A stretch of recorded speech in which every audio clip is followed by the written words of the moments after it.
Welcome to Barnaby's podcast, Eye of the Beholder. Barnaby's is one of the leading search engines for art, design, antiques and collectibles from over 3,000 auction houses worldwide. We aim to make the art and auction market more transparent and accessible to everyone, from beginners to collectors and professionals.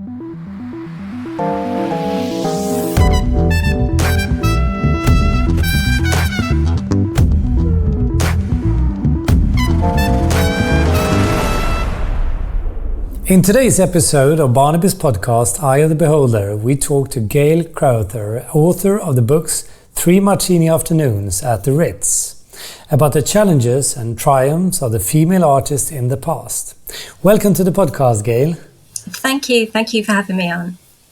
So, your book, Three-Martini Afternoons at the Ritz, The Rebellions of Sylvia Plath and Anne Sexton, explores the lives and works of the two prominent poets. How did their experience challenge the social norms for women during the 1950s and 60s? Well, I think Plath and Sexton were facing very restrictive gender norms in 1950s and 60s America, where they were expected to be very domestic and to move from being young women into wives and mothers. And although they were roles that Plath and Sexton both took on, they also wanted their own professional lives too. And I think this is something that they both felt from a very young age. And if you read Sylvia Plath's journals, even at age 17, 18, she was furious about what was lying ahead for her as a white middle-class woman in America. And she wanted more than that. And she was annoyed about sexual double standards. She was annoyed about professional double standards. And so the first thing that they did was to challenge all of that, really. And I mean, before I continue with some other questions, but why did you decide to write about those specific authors, actually? I discovered Plath purely by accident when I was 13 years old, and I was in the school library and I just randomly picked a book off the shelf, and it happened to be a collection of poems by Sylvia Plath. And I opened the book, and the first poem that I read was Mirror, opening with the lines, "I am silver and exact." And I just fell into the book, and I'd never read anything like it, and I still haven't read anything like it. And I was completely captivated by her voice. And I felt that Plath was somebody who was a really good person to grow up with, hearing that voice, hearing those challenges, hearing the rejection of gendered norms. And then as I got older, through my love of Plath, I discovered Anne Sexton too. And I found both of those women to be very inspirational, both for me as a woman, but also me as a writer too. Mm. And they were still modern to you when you were reading them? Yes, I mean, I feel their voices are kind of timeless in a way. I mean, part of that is because their voices, and especially Plath's, I think is very universal. She's speaking about things that are still relevant today, things that still are restrictive for women today, but also both Plath and Sexton are writing about human emotions and the lived experiences of women. So, of course, all of that for many women is still relevant today. Mm. Would you say that their work has impacted you as a woman and a writer in any way?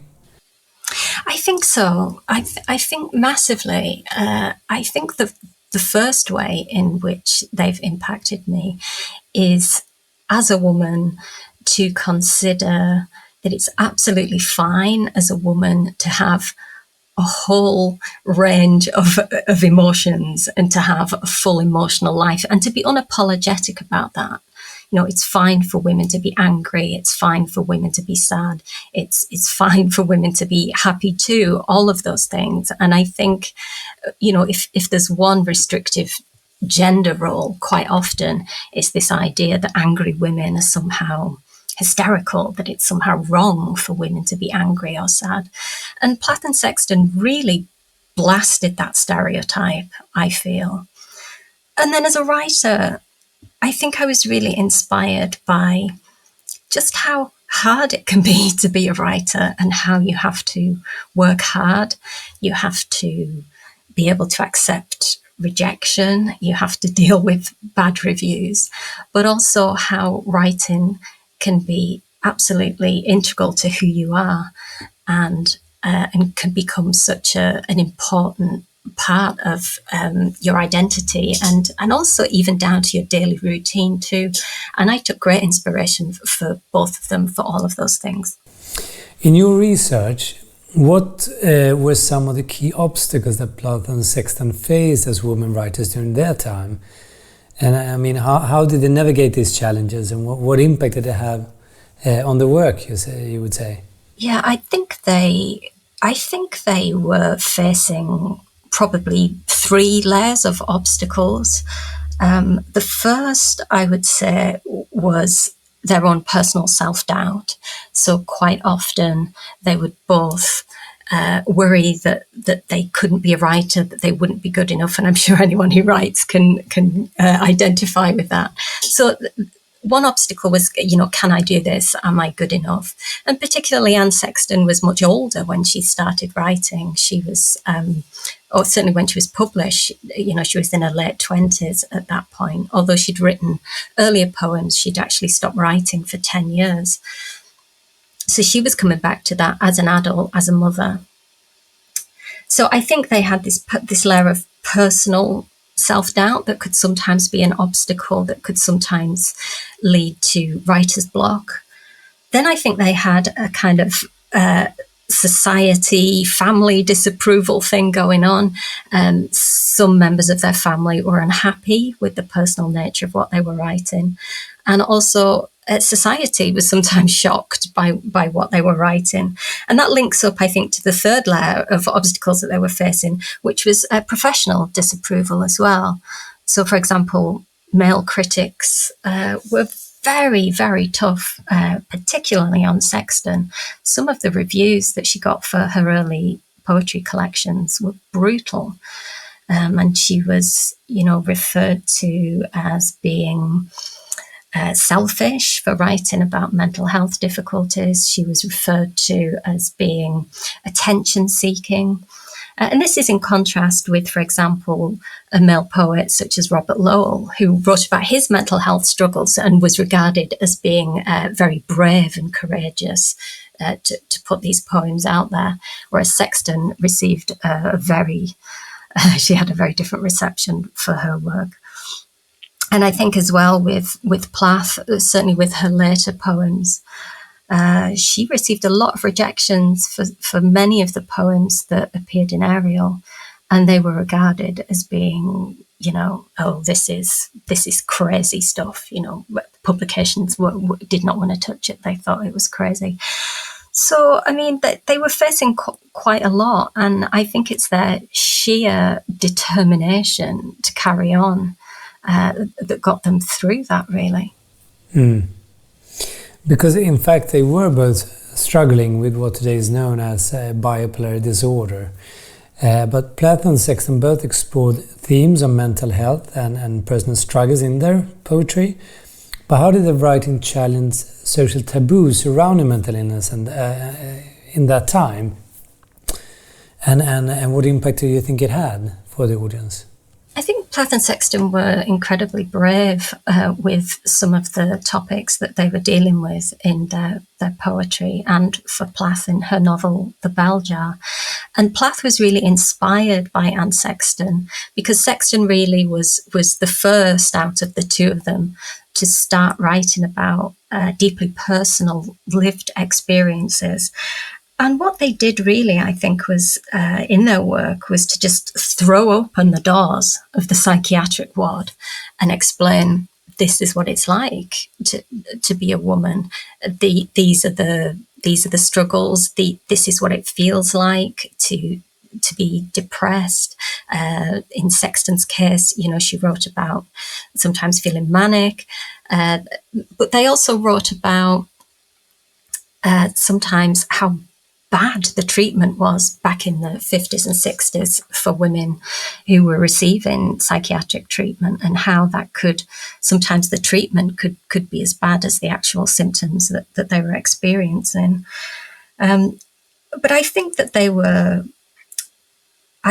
brave. They reclaimed certain words, so sometimes words like crazy, quite derogatory. Sexton would reclaim that as her own and say, I'm crazy, I'm mad, and actually kind of almost take the power out of that word by using it herself. But also, interestingly, they saw their experiences of being in psychiatric institutions or experiencing mental health difficulties as a business too. And they were quite canny businesswomen. And Plath, certainly when she was thinking about writing The Bell Jar, spoke about how, there was a number of novels coming out that were dealing with mental hospitals. And Plath said, I would be foolish to not draw on my own experiences and basically make some money out of this. But in fact, when it came to Anne Sexton, in her case, it was her therapist that told her to pursue poetry, wasn't it? Yes, it was, although she had written poetry when she was younger. And she had a very difficult relationship with her mother. And her mother accused Anne Sexton of plagiarising poems. And so Sexton stopped writing then for 10 years, and she didn't start writing again, as you say, until her therapist suggested that poetry might be a way for her to explore some of the issues that she was experiencing. Can you see that contemporary women writers draw inspiration from their works and lives of Plath and Sexton?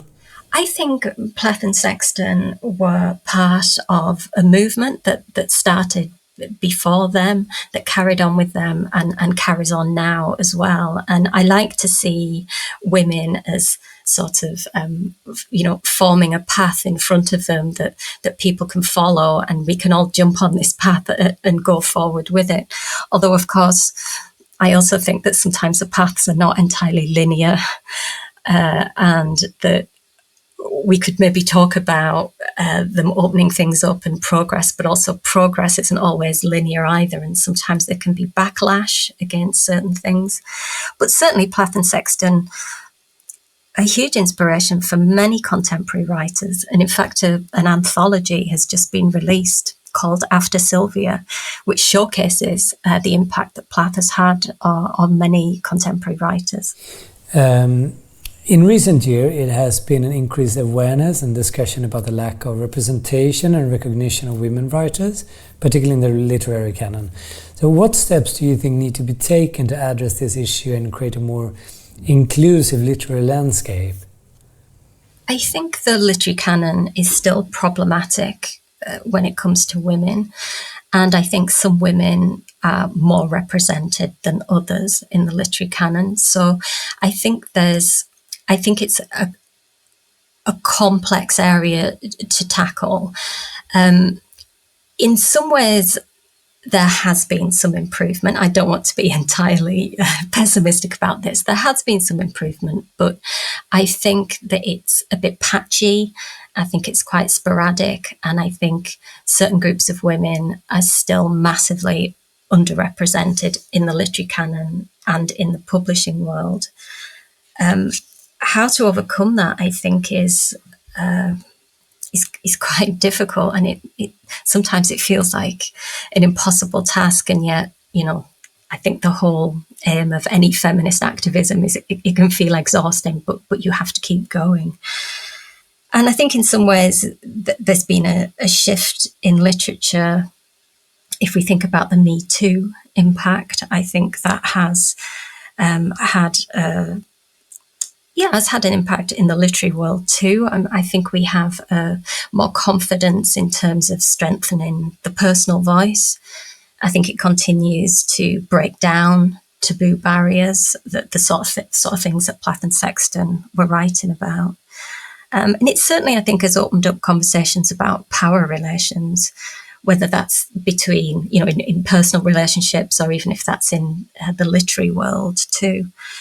So I think all of these things are important, and these are conversations that have to continue. And I suppose it's also important to acknowledge that those voices in the Me Too movement have always been around too, that they're much louder now, and that's fabulous. But if you think about certain themes in The Bell Jar by Plath, and even older novels, Vera by Elizabeth von Armin, Rebecca by Daphne du Maurier, those voices have always been there. So I think what I would say is it's good to see them being amplified more and more. And in that sense, maybe that's the way in which we can strengthen the position of women and all women in the literary canon. So throughout the history, female artists often face significant barriers and were underrepresented in the art world. So from your perspective, how has the perception and representation of the women in the art world in general and in literature in particular evolved since the 1950s and 60s? I think the role of feminist activism in the art world has been really fascinating to watch. And watching it progressing from the 1950s and 60s, I think there has been really strong feminist movements within the art world, and that has always been really exciting. And I think this activism has taken in political standpoints, across a number of genres in the art world. So we see, for example, Faith Ringgold and her amazing quilting. We have Judy Chicago's Dinner Party. And I think I'm right in saying that amazing piece of work, took 30 years to find a permanent home in the Brooklyn Art Museum. So that shows that, things have progressed in that sense.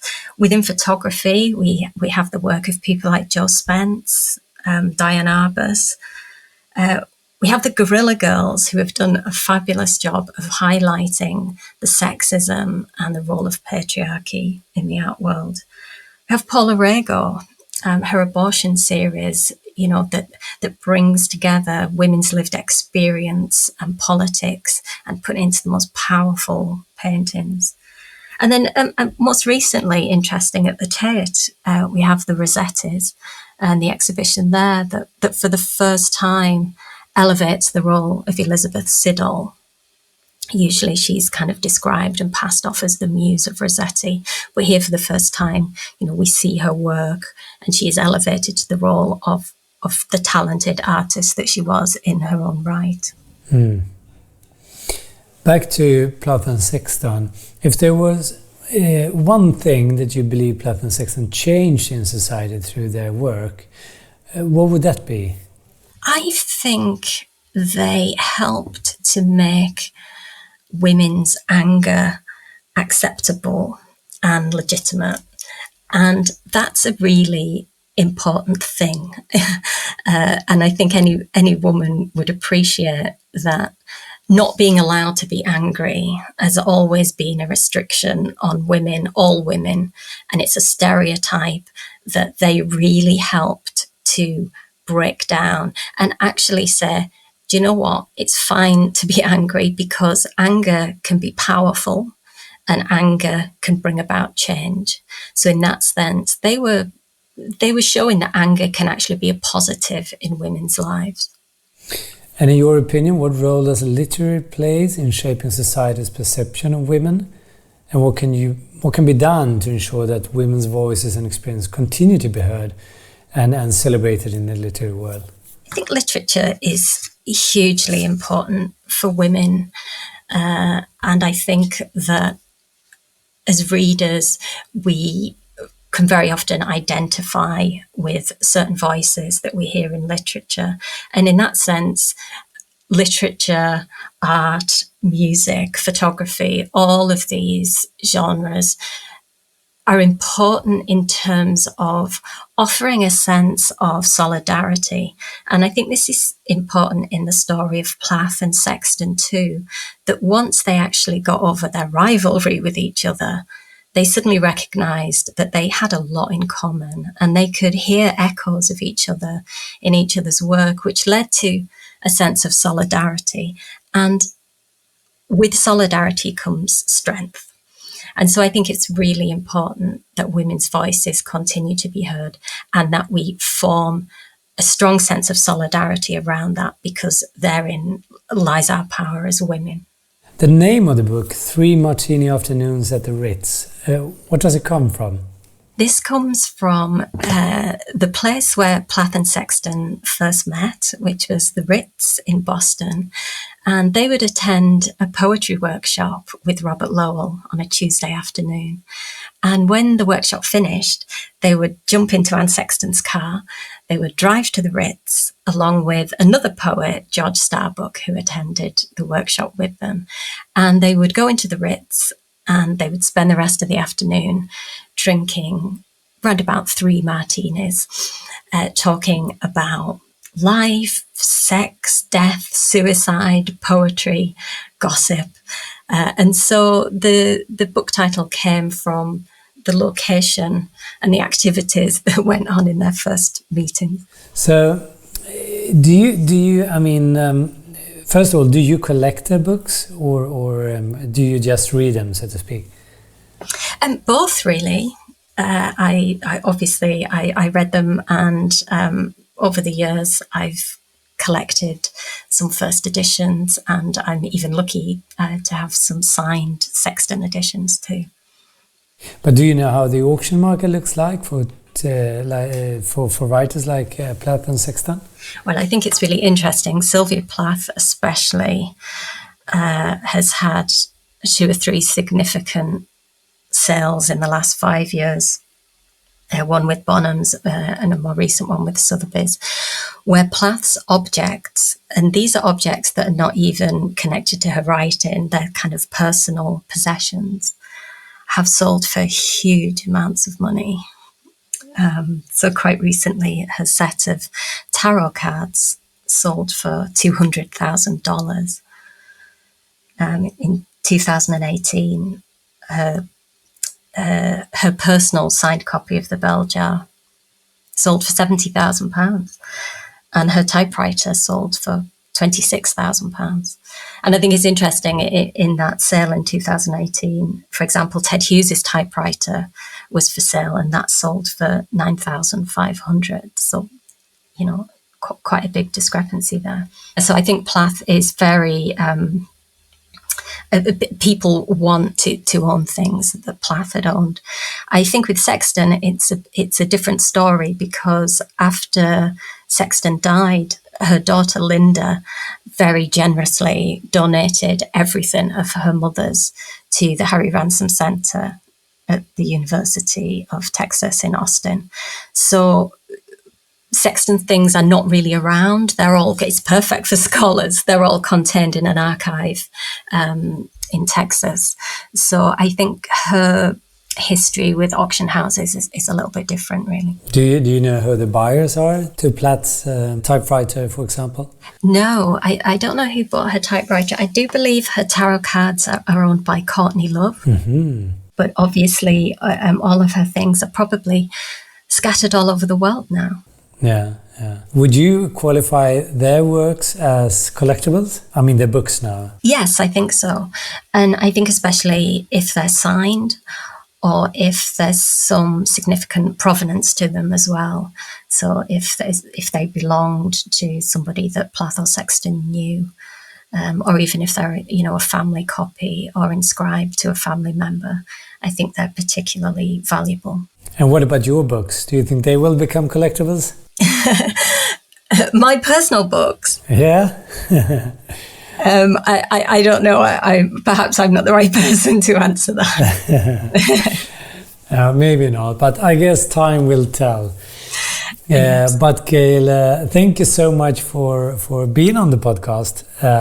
Interesting discussion, and I think this is just the beginning, actually, of a collecting area at the auction market. Definitely, yes. So thank you so much for coming to the podcast. Thank you for having me on. To keep up with the latest trends and receive weekly updates on the art and auction world, subscribe to our newsletter on barnabys.com or read Barnabys magazine online.